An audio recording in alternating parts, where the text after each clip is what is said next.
بسم الله الرحمن الرحيم سنريهم آياتنا في الآفاق وفي أنفسهم حتى يتبين لهم أنه الحق أولم يكف بربك أنه على كل شيء شهيد. Au nom d'Allah, le tout miséricordieux, le très miséricordieux. Nous leur montrerons nos signes dans l'univers et en eux-mêmes, jusqu'à ce qu'il leur devienne évident que c'est cela le Coran, la vérité. Ne suffit-il pas que ton Seigneur soit témoin de toutes choses? Ils sont dans le doute, n'est-ce pas, au sujet de la rencontre de leur Seigneur? C'est lui, certes, qui embrasse toutes choses par sa science et sa puissance.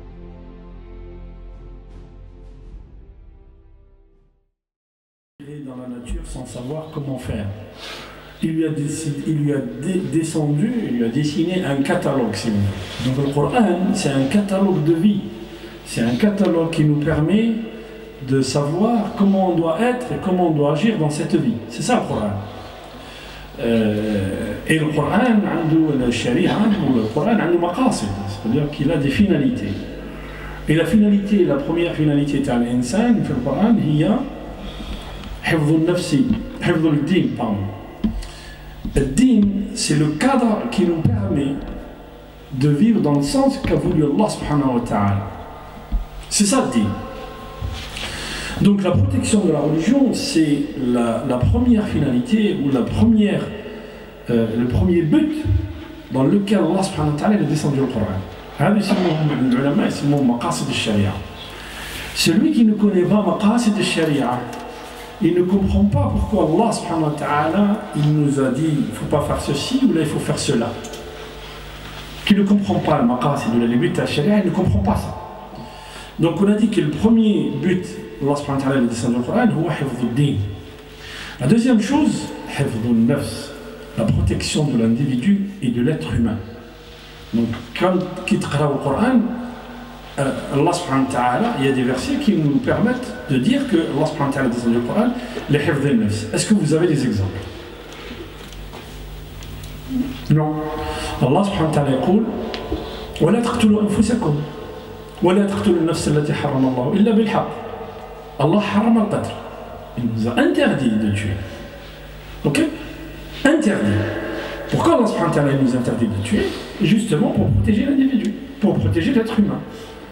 Okay? Donc الأول حفظ الدين إقامة الصلاة إيتاء الزكاة حفظ الدين. La seconde c'est حفظ النفس. La troisième c'est quoi? حفظ الأسرة, la protection de la famille. وهذا كثير في القرآن. Allah subhanahu wa ta'ala, quand vous lisez le Coran, vous allez comprendre. Allah subhanahu wa ta'ala مثلا, il a fixé les règles de mariage في القرآن. Il a fixé les règles de divorce في القرآن. Il a fixé les règles ou les relations qui doivent être entre un enfant et son père, les enfants et leurs parents, ou les parents et leurs enfants. Il les a fixées. Il a fixé les règles de l'héritage. On ne peut pas faire les choses comme nous on veut. Non, Allah les a fixées au préalable. Donc il nous a montré tout ça. Et si il y en a parmi vous qui font du droit, vous allez voir que tout le droit qu'on se dit humain, qui a été interprété par les hommes, la source, l'asl, sharia al-islamiyya, le Coran. Donc on peut vous raconter, oui, le Coran, هو أصل الشرائع في الدين، أصل الشرائع في الحياة. Et ça, c'est pas moi qui le dis. Quand on vous dit que le code civil, la source du code civil, c'est le sharia al-islamiyya, c'est pas moi qui le dis. Lisez l'époque napoléonienne, comment Napoléon il a introduit le code civil en France, et vous allez voir. C'est après la campagne d'Égypte, et quand il est allé en Égypte, il a vu qu'en Égypte, la société est gérée par ce qu'on appelait à l'époque, enfin il dit toujours, Mukhtasar Khalil, al-Madhhab al-Maliki, c'est un livre de droit. Article 1, article 2, article 3. Vous ne connaissez pas ça en Occident encore. Bon. Donc, قلنا الأولى حفظ الدين، الثانية حفظ النفس، الثالثة حفظ الأسرة. La quatrième, c'est quoi? La protection des biens. Donc Allah subhanahu wa ta'ala, la protection des biens, حرم السرقة, حرم الربا, il a interdit le riba. ولا تأكلوا أموالكم بينكم بالباطل حرم الربا. Et la dernière, donc la protection des biens. La protection des biens, c'est quoi? En fait, Allah subhanahu wa ta'ala, il protège. Moi, je suis, par exemple, allez, imaginez que je suis un voleur.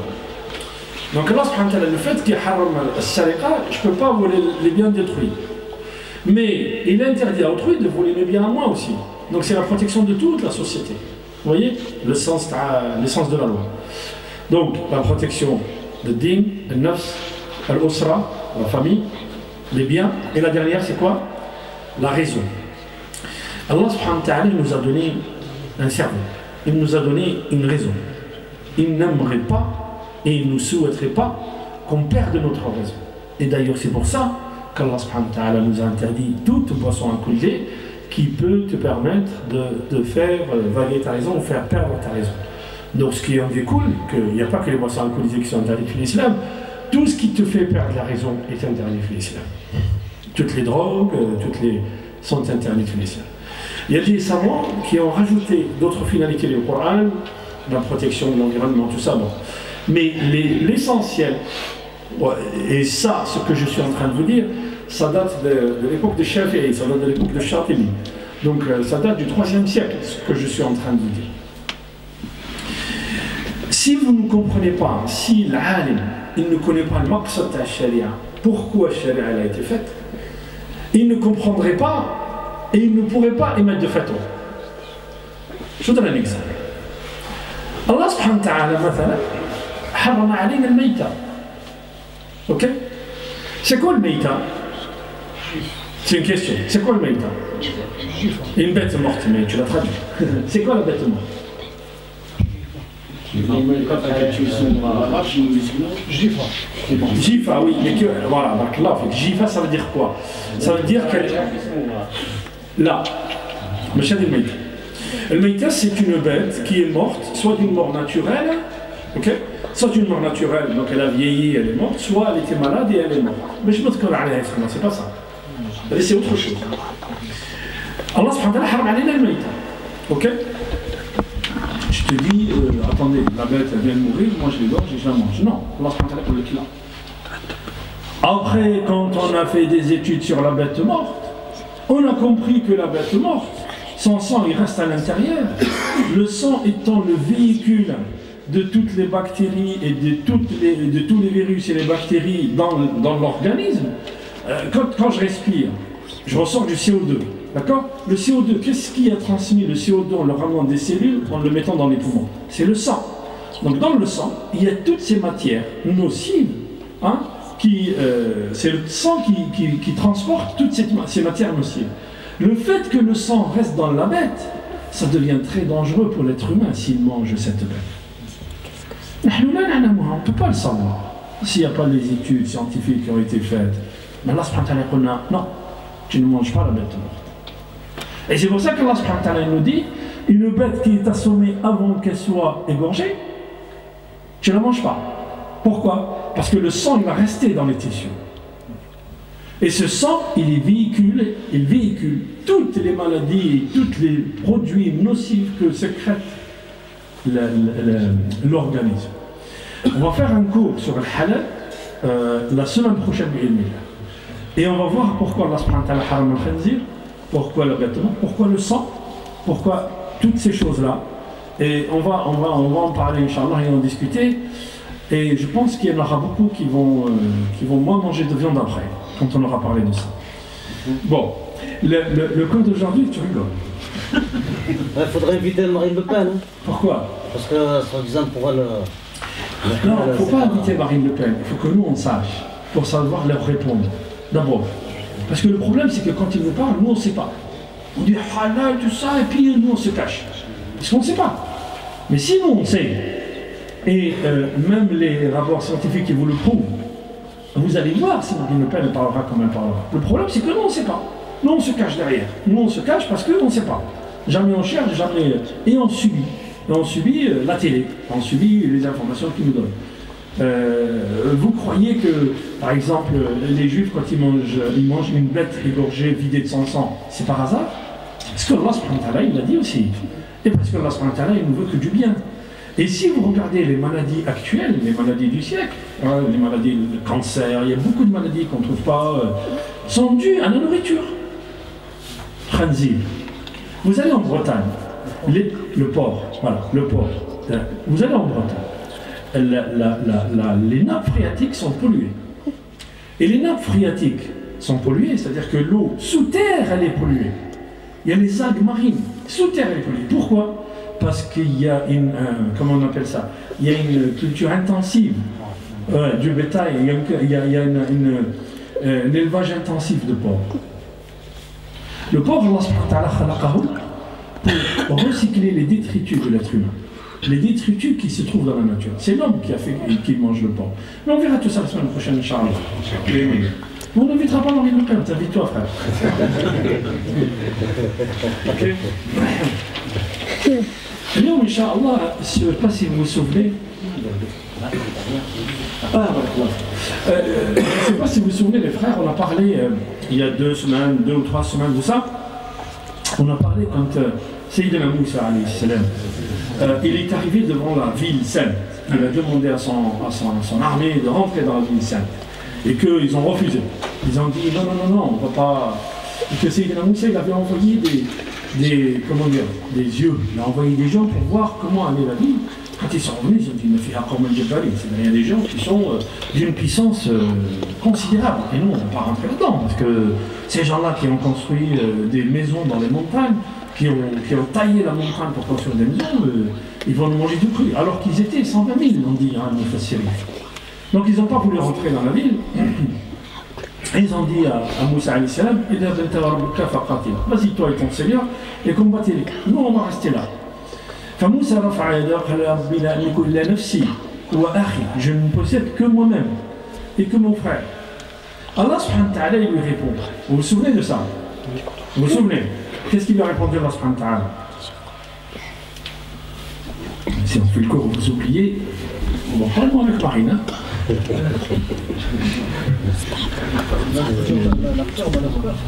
Oui, qu'est-ce qu'il a dit Allah subhanahu wa ta'ala après ça? كذلهم يتيهون في الأرض 40 سنة. Vous avez oublié, 40 ans d'errance. كذلهم يتيهون في الأرض 40 سنة. 40 ans d'errance. Et les ulama, ils ont expliqué pourquoi il les a fait errer pendant 40 ans. Ils ne vont pas rentrer non seulement dans la ville, mais ils vont errer 40 ans. Pourquoi? Allah, les ulama, il nous explique que cette génération qui a refusé d'obéir à son prophète, il n'y a plus de bien dans cette génération. Allah subhanahu wa ta'ala va la faire partir. Il va la faire partir et il faut 40 ans de changement de génération pour avoir quelque chose qui va changer, pour avoir une génération qui va changer les choses. On avait dit ça, et on avait donné l'exemple de la Palestine, le Cheikh Yassine, tout ça. Bon, si vous lisez cette ayat, l'ayat fait Surat al-Ma'ida. Surat al-Ma'ida, c'est la sourate 5. Ba'd Surat al-Nisa. Comment elle commence Surat al-Ma'ida? Elle commence Ya ayyuhal ladhina amanu awfu bil-uqud. Qu'est-ce que ça veut dire awfu bil-uqud? Tenez vos engagements. Tenez vos engagements. Ya ayyuhal ladhina amanu. Vous remarquerez que Surat al-Ma'ida, elle est venue juste après Surat al-Nisa. Et c'est ça la lecture qu'on doit avoir du Coran, les frères. Elle est venue juste après Surat al-Nisa. Surat al-Nisa, il y a énormément de ahkam, de règles de vie. Allah subhanahu wa ta'ala nous explique comment. Il y a beaucoup de règles d'héritage, par exemple, sur le Nisa. Il y a beaucoup de règles de mariage. Allah subhanahu wa ta'ala, sur le Nisa, il nous dit vous n'avez pas le droit de vous marier avec vos mères, vos sœurs, voilà. Et les femmes avec lesquelles on n'a pas. Donc, sur le Nisa. Allah subhanahu wa ta'ala, il nous détaille. Si quelqu'un meurt, il ne laisse pas d'enfants. Si quelqu'un meurt, il laisse que des frères ou que des sœurs. Comment on doit l'hériter, comment on doit partager son héritage. Donc il nous détaille tout ça, fait Surat al-Ma'ida. Et il nous dit faites attention, ne mangez pas l'argent de l'orphelin. Ok? Et d'ailleurs à partir de là, qu'Allah subhanahu wa ta'ala, vous savez comment Allah subhanahu wa ta'ala nous a autorisé, il ne nous a pas obligé, il nous a autorisé à avoir une seconde épouse. Comment Allah subhanahu wa ta'ala nous a autorisé? Il y a un sahabi, un compagnon qui vient voir le prophète sallallahu alayhi wa sallam. J'ai mon frère qui est décédé. Il est parti avec toi en bataille et il est mort dans la bataille. Il a laissé des enfants. Et je dois m'occuper des enfants, enfin ce sont mes neveux. Donc je dois m'occuper d'eux. Mais il y a leur mère, à chaque fois que je rentre à la maison, il y a leur mère et تتحرج مني, c'est-à-dire qu'elle est comment je fais? Et Allah subhanahu wa ta'ala il descend le verset. وإن خفتم ألا تعدلوا في اليتامى فانكحوا ما طاب لكم من النساء مثنى وثلاث ورباع فإن خفتم ألا تعدلوا فواحدة وفي آية أخرى يقول ولن تستطيعوا أن تعدلوا بين النساء ولو حرصتم. Si vous pensez que vous ne réussissez pas à être juste avec les femmes, prenez juste une. Et dans une autre ayah, sur An-Nisa, il dit vous ne pourrez jamais être juste avec vos femmes. Donc l'insan asluhu, il ne peut pas être adil. Parce qu'il est comme ça, l'insan qadma. Donc la sur An-Nisa, elle parle beaucoup de l'ahkam. Allah subhanahu wa ta'ala comme sur Al-Ma'idah. Sur Al-Ma'idah, il y a une ayat min as-suwar tiwala, c'est l'une des grandes sourates du Coran. 120 ayats. Mais Allah subhanahu wa ta'ala, il va nous parler beaucoup de Ahl al-Kitab, Surat al-Ma'idah. Et il soumet Surat al-Ma'idah parce que Allah subhanahu wa ta'ala il va parler de quoi? De la table servie que Isa alayhi salam. Ils lui ont demandé est-ce que Allah subhanahu wa ta'ala peut nous descendre une table servie? Allah subhanahu wa ta'ala qadir ala kulli shay. Allah subhanahu wa ta'ala il veut faire une grande mosquée de cette salle, il fera une grande mosquée de cette salle. Allah subhanahu wa ta'ala qadir ala kulli shay. Fa'anzal alayhim al-Ma'idah. D'ailleurs, cette Ma'idah, la table servie, vous la trouverez dans les écritures qui nous ont précédées. Mais aujourd'hui, on va parler de quoi? Après que cette motion on a dit, Allah subhanahu wa ta'ala, il va nous parler de quoi? Il va nous parler قال واتل عليهم نبأ ابني آدم بالحق. واتل عليهم نبأ ابني آدم بالحق. Je vais vous le traduire après. إذ قرب قربان فتقبل من أحدهما ولم يتقبل من الآخر. قال لا أقتلنه. قال إنما يتقبل الله من المتقين. Alors qu'est-ce qui s'est passé? Allah subhanahu wa ta'ala va nous raconter une histoire des enfants d'Adam. Adam alayhi salam, le premier homme de l'humanité. Allah subhanahu wa ta'ala va nous raconter cette histoire. D'abord, quand il nous raconte Allah subhanahu wa ta'ala cette histoire, il y a déjà un miracle en ça. Pourquoi? Parce qu'il n'y a personne qui était là pour témoigner. C'est Allah subhanahu wa ta'ala qui va nous donner une leçon d'histoire au prophète sallallahu alayhi wa sallam pour qu'il la raconte à qui? Aux gens du livre qui sont autour de lui, les chrétiens et les juifs qui sont autour de lui. Raconte-leur l'histoire de Bani Adam. Adam alayhi salam, Sayyidina Adam alayhi salam, on dit, Ibn Abbas il dit que Sayyidina Adam, Hawa, elle a eu 40 enfants. Et 40 enfants, elle a eu 20 ventres. C'est-à-dire qu'elle a donné naissance, qu'elle était enceinte 20 fois. Et dans chaque ventre, il y avait un garçon et une fille. Alors Adam, qu'est-ce qu'il faisait? Il prenait le garçon de ce ventre, il le mariait avec la fille d'un autre ventre. Et il prenait la fille de ce ventre, il le mariait avec le garçon d'un autre ventre. Voilà, il croisait si vous voulez. Le Coran, il n'a pas cité les deux qui se sont battus. Pourquoi le Coran, il n'a pas cité les deux qui se sont battus? Simplement parce que le Coran, il va nous donner une leçon sur ce qui s'est passé réellement. Qui s'appelle Rachid, Mohamed ou Pierre ou Georges, c'est pas l'histoire, on s'en fout. Le Coran, toujours, vous allez voir, Surat al-Kahf, سيقولون ثلاثة رابعهم كلبهم ويقولون خمسة سادسهم. Ils vont dire ils sont 3, le 4e c'est leur chien. Ils vont dire ils sont 4 ou 5 et le 6e c'est leur chien.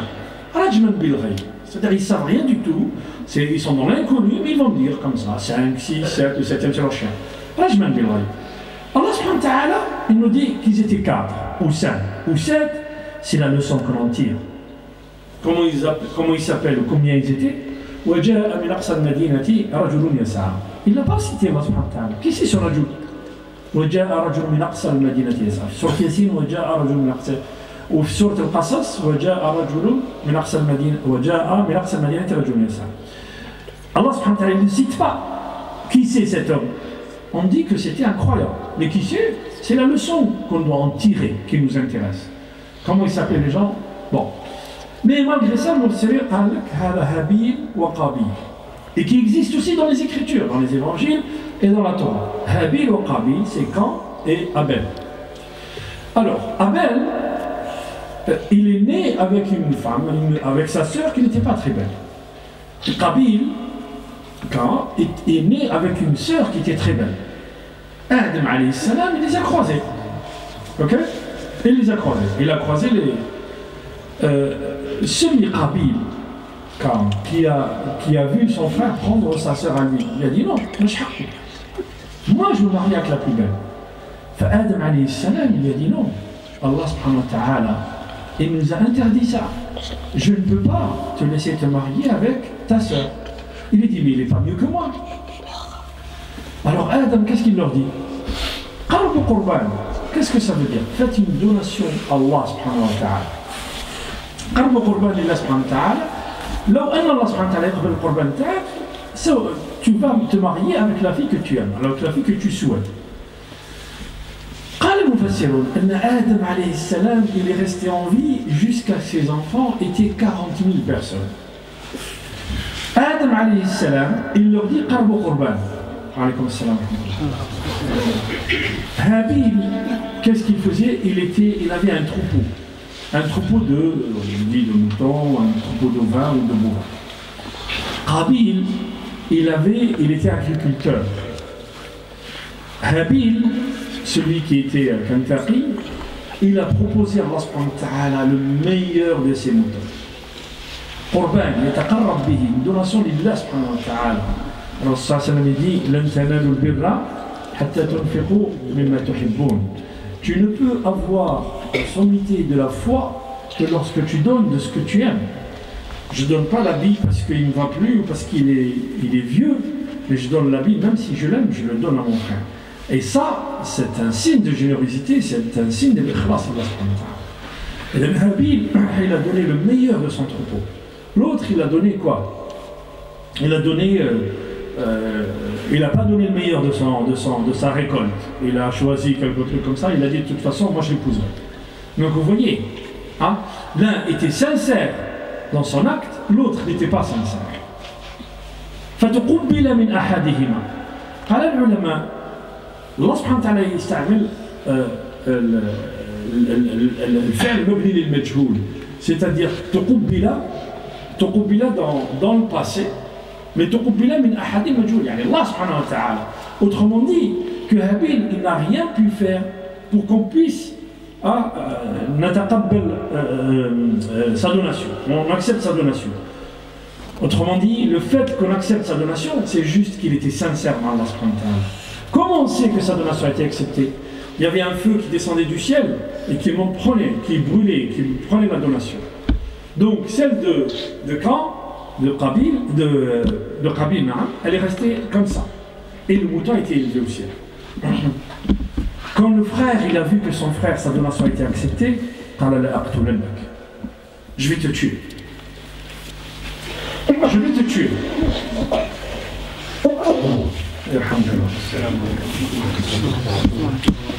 Qu'est-ce qu'il lui répond son frère? لئن بسطت إلي يدك لتقتلني ما أنا بباسط يدي لأقتلك إني أريد أن تبوء إني أخاف الله رب العالمين إني أريد أن تبوء بإثمي وإثمك فتكون من أصحاب النار وذلك جزاء الظالمين فطوعت له نفسه قتل أخيه فأصبح من الخاسرين. Je vais le lire en français pour les frères qui meurent. Allah subhanahu wa ta'ala dit, raconte-leur l'histoire des deux fils d'Adam telle qu'elle s'est déroulée.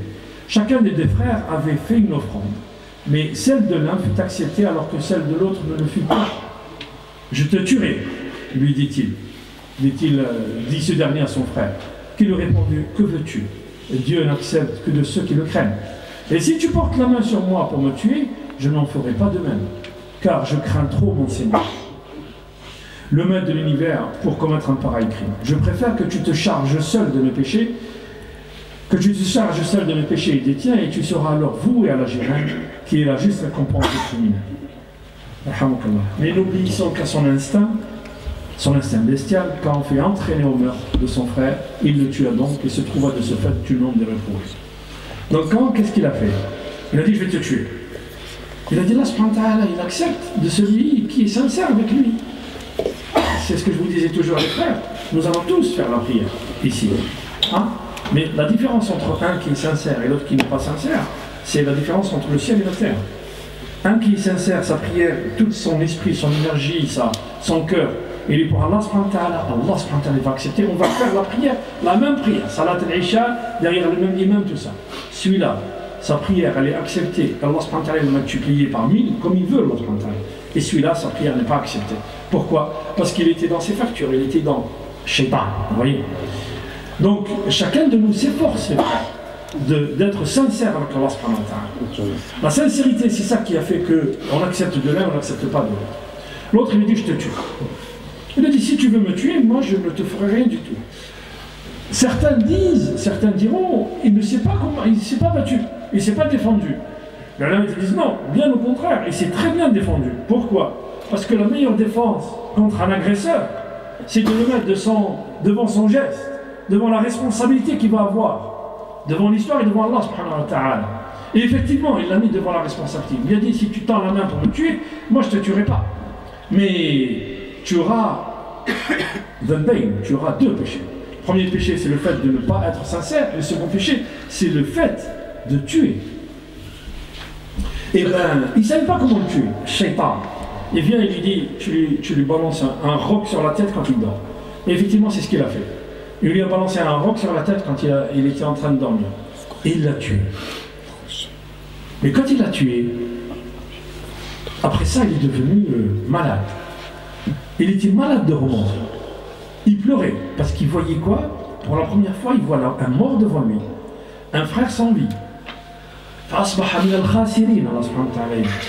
Parmi les perdants. Ça veut dire quoi, al-khassar? Al-khassar, quand je fais un commerce, j'apporte un capital. Si mon capital, l'argent que j'ai mis dans mon commerce, il a fructifié, c'est-à-dire qu'il m'a donné de l'argent en plus, et si l'argent que j'ai mis, le capital que j'avais, il a diminué, elle est khassar. Donc ça, c'est une perte.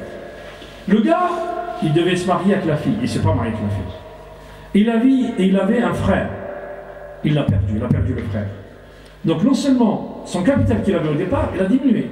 En pensant avoir fait une bonne chose en tuant son frère, finalement il a fait une mauvaise chose. Donc il pleurait devant le corps de son frère.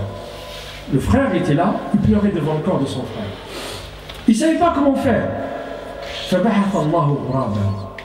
Allah subhanahu wa ta'ala, il a envoyé un corbeau pour lui montrer comment enterrer un corps. Et donc c'est une volonté d'Allah subhanahu wa ta'ala de mettre le corps d'un être vivant sous terre. Ça c'est une volonté d'Allah. Et pourquoi Allah subhanahu wa ta'ala, on revient en finalité, souvenez-vous quand on a commencé le corps, on revient en finalité. Allah subhanahu wa ta'ala, il veut le bien pour le corps, pour l'être humain. Donc nous sommes de la terre, on va revenir à la terre. Mais en plus, si on ne met pas les corps dans la terre, la déperdition du corps ou la décomposition du corps, on va créer des maladies sur terre. Donc regardez, Allah subhanahu wa ta'ala a toujours une volonté divine. La volonté divine, c'est toujours dans le bien des êtres humains. Vous voyez? فبحث الله غرابا شو اللي غنهار يبحث في الأرض ليريه كيف يواري سوءة أخيه. وش معنى السوءة؟ السوءة هو كل ما يكرهه الإنسان، يكره أن ينظر إليه الإنسان. Toute chose, السوءة c'est la chose qui est en l'être humain qu'on ne veut pas voir, ou qu'on se قال يا ويلتي. Alors il s'est pris de remords. Comment? Un corbeau. Il va enterrer un corbeau comme lui, et moi, mon frère qui est là devant moi, je ne sais plus quoi faire avec le corps que j'ai assassiné.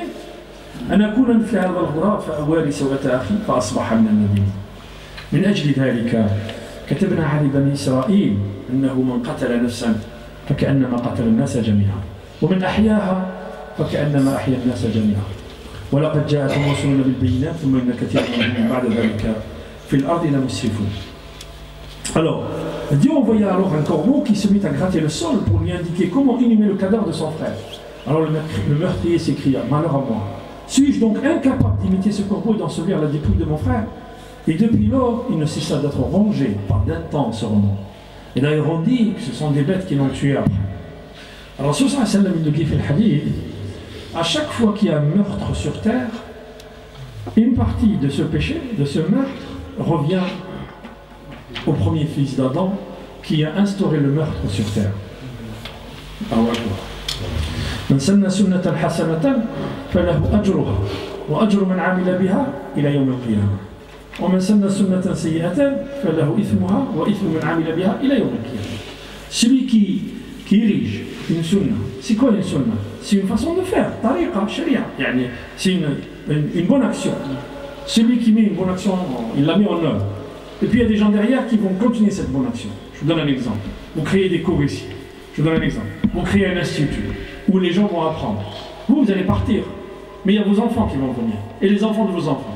À chaque fois que quelqu'un prend de la science, hein, cette science qu'ils vont prendre et qu'ils vont transmettre à d'autres, hein, elle va vous arriver alors que vous êtes dans votre temps. Vous imaginez, hein, mais ouvre un bar, hein, et les gens ils vont boire là-bas, ils vont se battre. À chaque fois qu'ils se battent, on va t'insulter. Alors quelles sont les leçons qu'on tire? C'est ça l'essentiel du Coran. Quelles sont les leçons qu'on tire? Allah subhanahu wa ta'ala ne nous raconte pas des histoires comme ça pour qu'on les lise avant de dormir et puis voilà, c'est une histoire. Non. Quelles sont les leçons qu'on tire à travers cette histoire, les mawjouda dans le Coran? Il y en a plusieurs. La première, c'est Al-Hasad. Al-Hasad, la jalousie, c'est le premier péché qui a été commis au ciel avant la terre. Qu'est-ce qui a empêché Iblis de se prosterner devant Adam alayhi salam? Hasad, la jalousie. Il a dit, moi je suis mieux que lui. Takabbur, hasad. Pourquoi tu es mieux que lui? Allah subhanahu wa ta'ala te dit, fais. Tu fais. Non. Non, Allah subhanahu wa ta'ala. Malgré sa croyance, Allah subhanahu wa ta'ala l'a sorti de sa miséricorde. Al-Hasad. La deuxième chose, regardez, le Hasad, il a été jaloux de son frère. إذ قالوا لا يوسف وأخوه أحب إلى أبينا منا ونحن عصبة. Nous sommes un groupe. Et malgré ça, malgré notre force du groupe, notre père il préfère Joseph. لا يوسف وأخوه أحب إلى أبينا ونحن عصبة. اقتلوا يوسف أو اطرحوه أرضا. Tuez-le ou bien jetez-le par terre, il va être mangé par un animal. يخلو لكم وجه ربكم ويكونوا من بعده قوما صالحين. قال قائل منهم لا تقتلوا يوسف والقوه في غيابة الجب. Ne tuez pas Joseph, mais jetez-le dans un puits. Mais regardez la jalousie, ce qu'elle fait. La jalousie, elle rend la personne aveugle. La jalousie, c'est souhaiter que le bien qu'il y a chez mon frère ou chez quelqu'un, qu'il disparaisse, même si moi j'en profite pas, qu'il disparaisse. C'est ça la jalousie. Mais la jalousie, elle vient de quoi? Elle vient de dunya. Le fait, plus l'homme, plus l'être humain, il aime le dunya, plus il est jaloux. Et quand tu sais que la plus grande récompense que tu puisses avoir, c'est Rida Allah, c'est Allah subhanahu wa ta'ala. Si Allah subhanahu wa ta'ala, il accepte tes œuvres, il est content de toi, tu peux avoir dunya, ça ne sert à rien. Rida Allah, c'est fawqa kulli shay. Mais si tu as la dunya, Allah subhanahu wa ta'ala s'arrête pas, à quoi ça sert? À quoi ça sert? Tu peux avoir la dunya, Allah subhanahu wa ta'ala te donne une petite maladie, tu souffres toute ta vie. À quoi ça sert? Vous avez vu les frères? Al-Hasad. Donc ça c'est la première chose. La seconde chose, Al-Ma'asiyatu tahjubuka an nurillah. Le péché, c'est un voile entre toi et la lumière d'Allah subhanahu wa ta'ala. Al-Ma'asiyah tahjubuka an nurillah subhanahu wa ta'ala. Regardez, le gars, il ne voyait plus. Allah subhanahu wa ta'ala, comment il a fait le péché? Le fait qu'il soit pas sincère dans sa donation à Allah subhanahu wa ta'ala, ça c'est un péché. Le fait qu'il soit jaloux de son frère, ça c'est un péché. Le troisième, il a tué son frère. Il a tué son frère, subhanallah. Donc ça c'est al-ma'siyatu tahjubuka an nurillah. قال العلماء سورة يوسف pareil. فدخلوا عليه فعرفهم وهم له منكرون. Quand les frères de Joseph sont arrivés vers lui, il les a vus, il les a reconnus. Dès qu'il les a vus, il les a reconnus. Il savait que c'était ses frères. Mais eux, ils ne l'ont pas reconnu. Il y en a qui disent, lui, il a grandi, mais eux aussi, ils étaient jeunes, ils ont grandi aussi. Mais ils ne l'ont pas reconnu. Pourquoi? Parce que ils voyaient avec la lumière d'Allah. Et si tu veux voir avec la lumière d'Allah, souvenez-vous, l'histoire, souvenez-vous, on a raconté l'histoire de l'imam Ali. Quand Imam Ali il va faire la prière, vous vous souvenez, il va faire la prière, il trouve une femme avec un plateau de dattes et elle lui dit, vous vous souvenez, elle lui dit, prends-le pour le prophète sallallahu alayhi wa sallam. Il le prend pour le prophète, il lui donne une date, il dit Zidni ya Rasulullah, c'est bon. Il lui donne une deuxième, il dit Zidni ya Rasulullah, encore une, c'est bon. Il lui donne la deuxième, la troisième. À la quatrième, il se réveille, il faisait un rêve. Il se réveille, il fait ses ablutions, c'était la prière du matin, il va à la mosquée, il voit une femme. Il voit une femme comme celle qu'il voyait dans le rêve. Elle avait un plateau de dattes, elle lui dit, le prophète était décédé.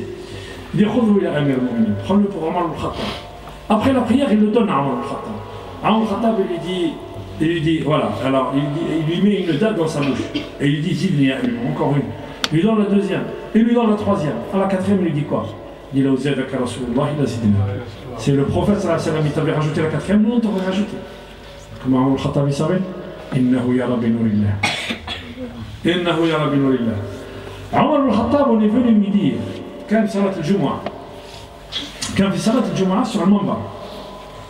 Et puis il faisait le khutbah, il faisait le prêche. Et puis à un moment donné, il dit Ya sariyatun al-jabal, al-jabal, ya sariyatun al-jabal. C'est ce qu'il disait. Il appelait les gens qui étaient à Damas, du côté de Damas, c'est-à-dire à 2000 ou 3000 km, en leur disant abritez-vous derrière la montagne, abritez-vous derrière la montagne, il y a des gens qui viennent par derrière. C'est pas lui qui l'a dit, c'est lui qui l'a dit, mais qui c'est qui l'a raconté? Ce sont les gens qui étaient dans la bataille. Quand ils sont revenus, il dit Ya Amir al-Mu'minin, tu nous as appelés, on t'a entendu crier après nous et dire apprêtez-vous derrière la montagne, apprêtez-vous derrière la montagne, il y a l'ennemi qui vient de l'autre côté. Subhanallah. اتقوا فراسة المؤمن فإنه يرى بنور الله. Sayyidina Othman, radiyallahu anhu, un jour, il était assis comme ça. Il y a quelqu'un qui rentre chez lui. Et ce quelqu'un, il y a une femme qui passait devant lui. Il l'a regardé de haut en bas. Othman, il est là, en train de lire le Coran. Quand le gars il rentre, il dit Salam alaykum. Il dit Wa alaykum salam. Il dit l'un d'entre vous, il rentre en nous disant Salam alaykum, alors qu'il y a les traces de zina sur ses yeux. Le gars il le regarde, il dit Awahyun ba'da Rasulillah. C'est une révélation après la mort du prophète. قال لا ولكن المؤمن يرى بنور الله. لو كانوا الصحابة الآن entre nous, parmi nous, hein, ils diront toi tu es un vrai musulman, toi ils vont nous regarder et ils disent toi pourquoi? Parce qu'ils voyaient que la lumière de Dieu, la lumière d'Allah subhanahu wa ta'ala.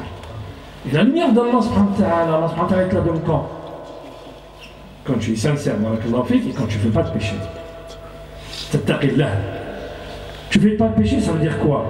Ça veut dire que tu es le même, que tu sois là parmi nous, ou tout seul chez toi, ou tout seul dans le désert. Quand tu es tout seul avec Allah subhanahu wa ta'ala, tu sais qu'il te regarde. Et là, tu ne fais pas n'importe quoi. Autrement dit, la salade, quand tu l'as fait ici, et quand le frère il baisse sa tête, il fait le mesquine et tout, hein, devant les gens, tu fais la même chose à la maison. C'est-à-dire que ton cœur est présent.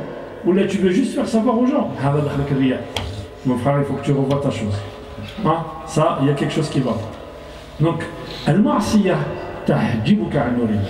le péché, il met un voile entre toi et Allah subhanahu wa ta'ala. Mais celui qui ne fait pas le péché, Allah subhanahu wa ta'ala lui donne une lumière. Ça veut dire quoi la lumière? Ça veut dire que dans toute chose, tu vois la lumière d'Allah subhanahu wa ta'ala derrière. Des fois, il y a des choses que toi, tu penses que c'est pas bon. Mais Allah subhanahu wa ta'ala, on revient après à la fin du cours sur les événements qui se sont produits. C'est pour ça que je vous ai rapporté ça. Allah subhanahu wa ta'ala dit au Coran, ne pense pas qu'Allah subhanahu wa ta'ala il est rafil, c'est-à-dire qu'il n'est pas conscient ou il ne sait pas ce que les injustes ils font. Non. وقد مكروا مكرهم وعند الله مكرهم وإن كان مكرهم لتزول منه الجبال. Donc ils ont el makr, c'est quoi? C'est le complot, ils ont comploté, ils ont rusé, ouais. Ils ont comploté, ils ont rusé. Allah subhanahu wa ta'ala aussi l'a comploté. Même si leur complot pourrait faire disparaître des montagnes. Donc pour vous dire leur intelligence. Voilà. Ok? Donc on a le hasad, al-ma'siyatu tahjibuka an nurillah. أهل الكتاب ود أهل الكتاب أن تزول نعمة الإيمان عن المسلمين. علاش؟ حسدا من عند أنفسهم. حسدا من عند أنفسهم. Donc il y a des gens qui vous jalousent simplement parce que tu es musulman. Tout ce matraquage médiatique simplement parce que tu es musulman. حسدا من عند أنفسهم. Ils savent que c'est la vérité. Mais bon, passons. Quand tu es devant quelqu'un qui essaye de faire le mal, et c'est ce qu'a fait Abel, c'est ce qu'a fait Habil. Il a dit à son frère, attention, si tu me tues, tu vas aller en enfer. Donc quand tu vois quelqu'un qui va faire le mal, il faut absolument que tu lui donnes une leçon. Il faut que tu lui donnes une leçon. Sahib al-Jannatayn, celui sur le cas, celui qui est rentré dans son grand jardin, il a dit, je pense jamais que ça va disparaître. L'autre il lui dit attention, rappelle-toi Allah subhanahu wa ta'ala. Moi je suis pauvre aujourd'hui, mais peut-être que demain Allah subhanahu wa ta'ala va inverser les rôles. Hein?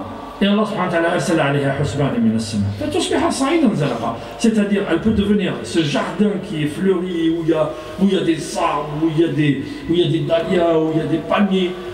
Tusbiha sa'idan zalaqa. C'est-à-dire une terre où rien ne pousse et on glisse. À chaque fois qu'on va y aller là-bas, on glisse dessus. Et effectivement, c'est ce qui est arrivé. Fasbaha yuqallibu kaffayhi, il faisait ça, comme ça. Ala ma anfaqa fiha, sur ce qu'il a investi. Fasbaha yuqallibu kaffayhi ala ma anfaqa fiha, wa hiya khawiyatun ala urushiha. Wa yaqulu ya laytani lam ushriku bi rabbi ahada. Donc après, quand il a fait le mal, là, il est revenu vers lui-même. Bon, donc on a dit, tadhkir al-asi bi dhikrillah subhanahu wa ta'ala. La dernière chose, celui qui est dans le mal, sa seule force c'est quoi? C'est de tuer, de faire le mal. Il n'a pas d'alibi. Celui qui a tué son frère, c'est quoi son alibi? Allah subhanahu wa ta'ala, il dit à Adam, tu ne dois pas marier les enfants du même ventre entre eux. Tu dois les croiser. Et lui, Allah subhanahu wa ta'ala, il dit non, moi je veux ma soeur. Non! Adam il dit non, tu ne peux pas. Allah subhanahu wa ta'ala. La deuxième chose, comme il n'a pas d'alibi, qu'est-ce qu'il fait? Comme il ne peut pas voir ce qu'il fait et ce qu'il veut, qu'est-ce qu'il fait? Il tue. Il tue. Il va dans les pays des gens, il tue. Donc quelqu'un qui tue comme ça, il n'a pas d'alibi. Vous voyez? L'ignorant, il tue. Mais ce qu'il y a, c'est que l'insan yuhshar ala ma kana alayhi. يقول ابن القيم L'insan, selon ce que tu fais dans ta vie, ici-bas, Allah subhanahu wa ta'ala, il te prend sur ce que tu fais. Et il dit, il y avait un commerçant qui passait son temps à faire du commerce. C'est pas interdit. Mais quand quelque chose devient primordial dans ta vie, à tel point qu'elle te fasse oublier les adorations d'Allah subhanahu wa ta'ala, non. Salat wajib. Salat, c'est 5 minutes. Allez, un quart d'heure. Mais le quart d'heure, on le trouve pour tout. Et quand il s'agit de salat, on ne le trouve pas. Vous voyez? Bon, Qal arrive la fin de sa vie. On lui dit, dis la ilaha illallah. Dis la ilaha illallah, parce que celui qui dit la ilaha illallah, il rentrera au paradis. Il le regarde et dit, qui c'est qui achète de moi ça? Je lui vends. Il est en train de mourir. Mais il fait une transaction, quand même. Et il est mort sur ça. Subhanallah. Il raconte l'histoire d'un musicien, pareil, quelqu'un qui était dans la musique. Il dit quand arrive l'heure de la mort, on lui dit dis la ilaha illallah, nashhadu bika indallah. Il le regarde et il dit tan tan tan tan. Il est mort comme ça. Alors Rasul sallallahu alayhi wa sallam, on a pris une janaza devant lui, Enfin, les Nas, ils ont parlé, ils ont dit du bien sur ce gars. Qala wajab. Il y avait une autre janaza qui est passée, les gens ils ont dit du mal du gars qu'on allait enterrer. قال رسول الله صلى الله عليه وسلم وجبت. قالوا ما الذي وجب يا رسول الله؟ قال أنتم شهداء الله في الأرض. Vous êtes les témoins de Dieu sur terre. Quand vous dites que quelqu'un était bien, الناس إذا قال الناس هذا الإنسان صالح فوجبت له الجنة. Allah subhanahu wa ta'ala, c'est une obligation pour Allah subhanahu wa ta'ala pour qu'il l'amène au paradis. Quand les gens ils disent celui-là c'est un mauvais, وجبت له النار. Et je n'ai pas besoin de citer des exemples, vous connaissez tous des exemples autour de nous. Des gens célèbres ou moins célèbres, quand quelqu'un meurt, c'était quelqu'un de bien. Quand les gens disent que c'était quelqu'un de bien, Allah subhanahu wa ta'ala il l'amène au paradis. وجبت شهادة الناس لمن توفي في الإسلام. أقول قولي هذا واستغفر الله لي ولكم فاستغفروه يغفر لكم إنه هو الغفور الرحيم. Alors, on ouvre les questions ou on arrête là, c'est vous qui voyez. Si on ouvre les questions, c'est 5-10 minutes. Hein. On voulait parler d'actualité. Oui, on peut parler.